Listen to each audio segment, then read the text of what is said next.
C'est pas l'envie qui manque, hein, mais je vais pas le faire. J'ai peur d'être critiqué, j'ai un peu peur d'être jugé, je vais pas essayer parce que je sais que ça va pas bien se passer.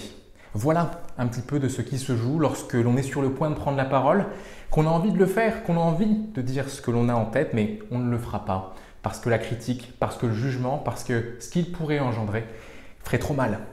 Je crois que ces craintes de jugement et critique sont des craintes essentielles que l'on ressent, que beaucoup de clients que nous accompagnons ressentent, même sans se l'avouer, même sans le verbaliser. Et il est essentiel de dépasser cette crainte, sans quoi on vit avec des regrets, parfois des remords, de ne pas l'avoir fait, de ne pas l'avoir dit, quand bien même on l'avait, quand bien même on le savait. Pour dépasser cette crainte, je vous invite à vous rappeler que le jugement et la critique, c'est un petit peu un mal posé à l'ego. L'ego, si vous voulez, c'est votre structure de personnalité. C'est ce qui fait que vous êtes ce que vous êtes, que vous vous réveillez le matin, que vous dites « Ah oui, c'est moi, je sais qui je suis, je sais ce que je fais ». Eh bien, cette structure de personnalité, elle cherche à survivre, mais elle est mise à mal. Elle est mise à mal par des critiques. Et les premières que nous avons vécues lorsqu'on était plus jeune, généralement, sont celles qui font le plus mal.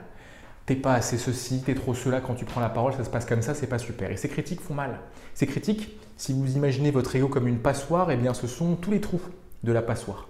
Et généralement, certaines passoires sont plus trouées que d'autres parce que, vous savez, j'étais tellement critiqué, on m'a tellement parfois dénigré que bien, ça fait plus mal. Et mon ego cherche à survivre, il cherche à exister. Et pour exister parfois, il se protège. Se protège comment? Eh bien, en évitant les prises de parole, en évitant d'être exposé face à un public, parce que le jugement et la critique, ça fait mal, vous comprenez. Mais ce n'est pas tout à fait une très bonne façon de se protéger, parce que penser que la critique et le jugement, ce sont des trous dans votre passoire, eh bien, ce n'est pas voir véritablement ce que la critique et ce que le jugement peuvent vous apporter. Je crois plutôt que la critique et le jugement sont autant de façons d'effacer des trous, autant de façons de rendre votre ego plus solide, pas forcément plus grand, mais plus solide. Vous enlevez des trous parce qu'on vous rend service, on vous évite de ne plus voir ce que vous ne voyiez pas auparavant. Voyez la critique comme une façon d'effacer des trous plutôt que d'en rajouter. Et vous verrez, vous irez au-devant de la peur du jugement et de la peur de la critique qui, encore une fois, sont des peurs que nous ressentons tous, qui sont parfois très légitimes.